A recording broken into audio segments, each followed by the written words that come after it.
Ayat 18. Itu bukan dengan barang yang fana, bukan pula dengan perak atau emas.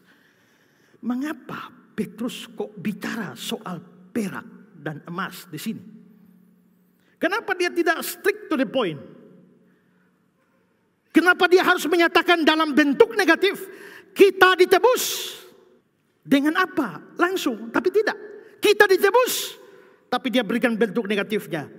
Bukan dengan barang fana, bukan pula dengan perak atau emas.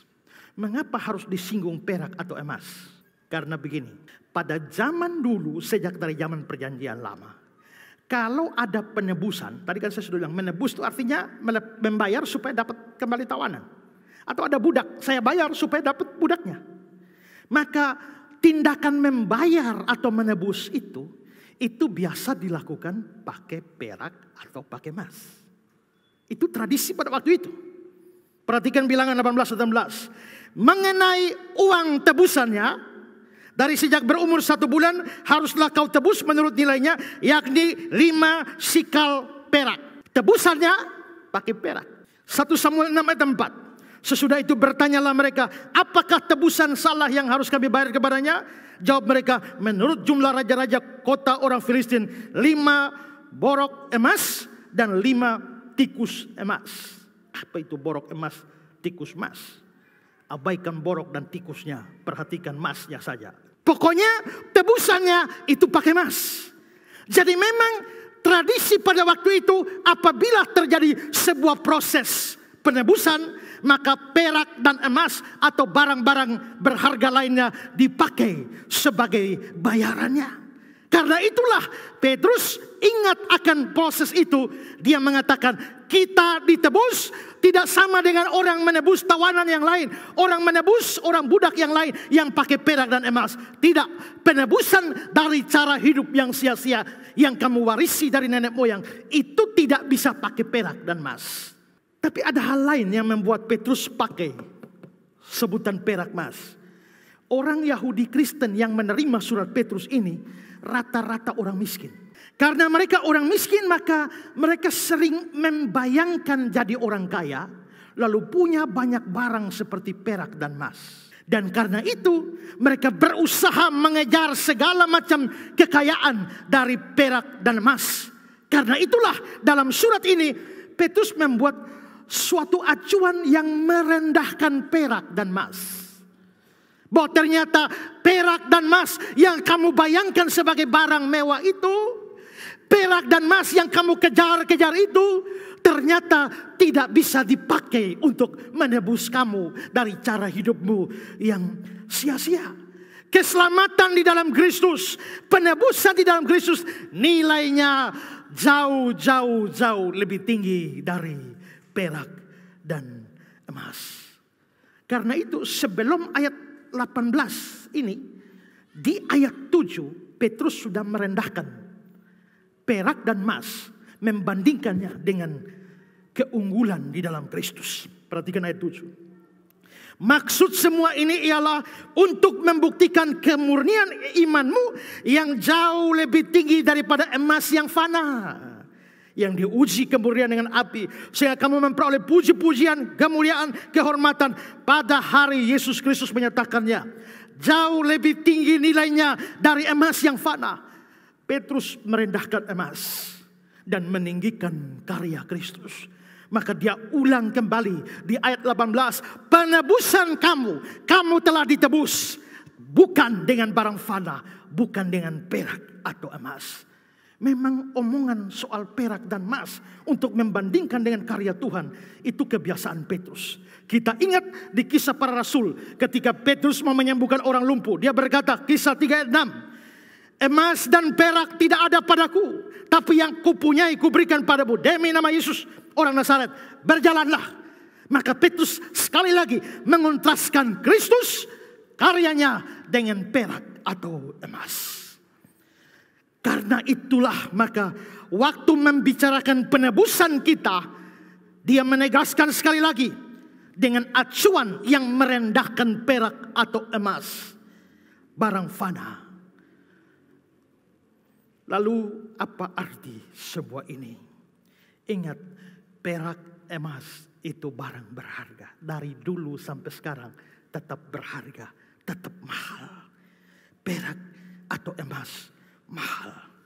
Tapi dengan barang semahal perak atau emas ternyata tidak bisa menebus kamu. Itu menunjukkan bahwa semua barang berharga apapun juga, yang mahal-mahal, seluruh kekayaan dunia dari perak atau emas tidak bisa menebus jiwamu. John Gill bilang begini, penebusan jiwa yang lebih berharga daripada dunia membutuhkan harga yang lebih mahal daripada emas dan perak. Dan mereka yang memiliki banyak perak atau emas tidak dapat menebus jiwa mereka sendiri atau jiwa orang lain dengan semuanya itu.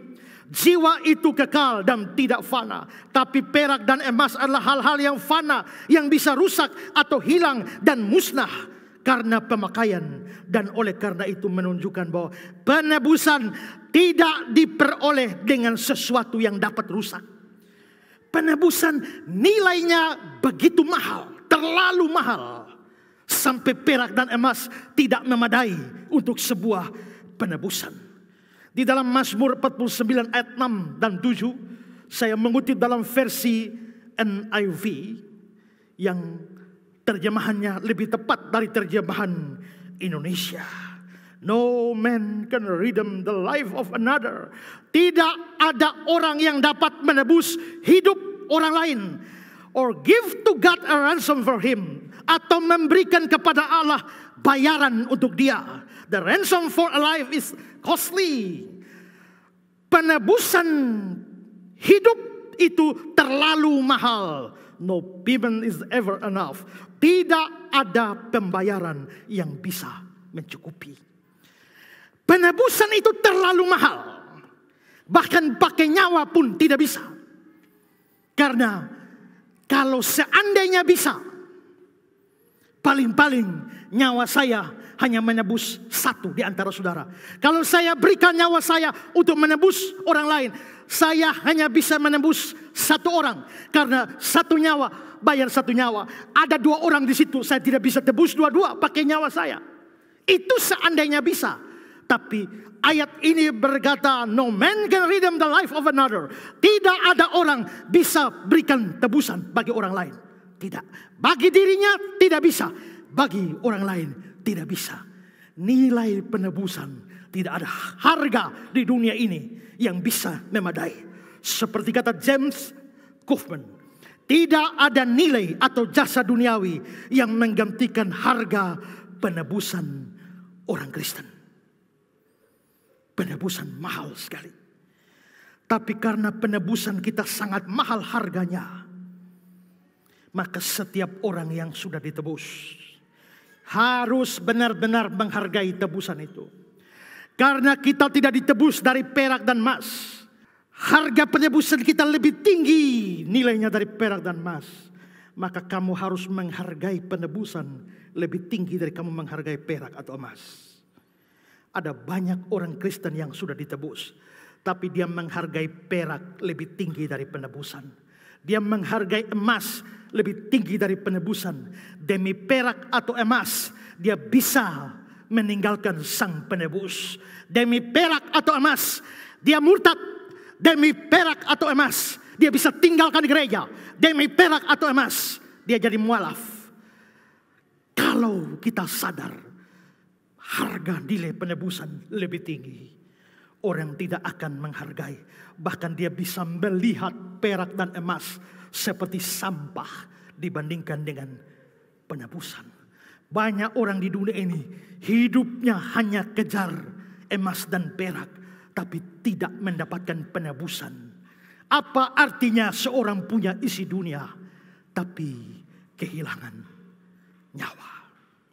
John Calvin berkata, kita dapat mengetahui bahwa seluruh dunia dan semua hal yang dianggap berharga oleh manusia tidak ada artinya dibandingkan dengan keunggulan dan nilai dari harga penebusan ini. Kalau ada hal yang harus paling saudara syukuri adalah penebusan saudara. Dapat perak, bikin syukuran.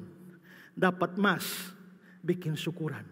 Dapat penebusan, bikin syukuran atau tidak? Jarang ada kita mendengar ada orang kasih undangan. Datang, Bapak Mama hadir di rumah. Kita mau berdoa syukur karena penebusan yang telah diterima. Tapi biasanya hanya karena dapat perak, dapat emas, dapat rumah baru, lulus ujian dan lain sebagainya. Kalau semua itu disyukuri, penting. Tapi kalau ada yang harus menjadi syukur tertinggi, itu penebusan.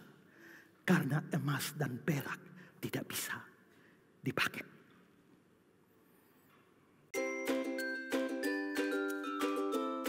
Yayasan Karya Bakti Esra Soru atau disingkat KABES hadir sebagai wadah untuk memberitakan Injil dan melayani secara holistik.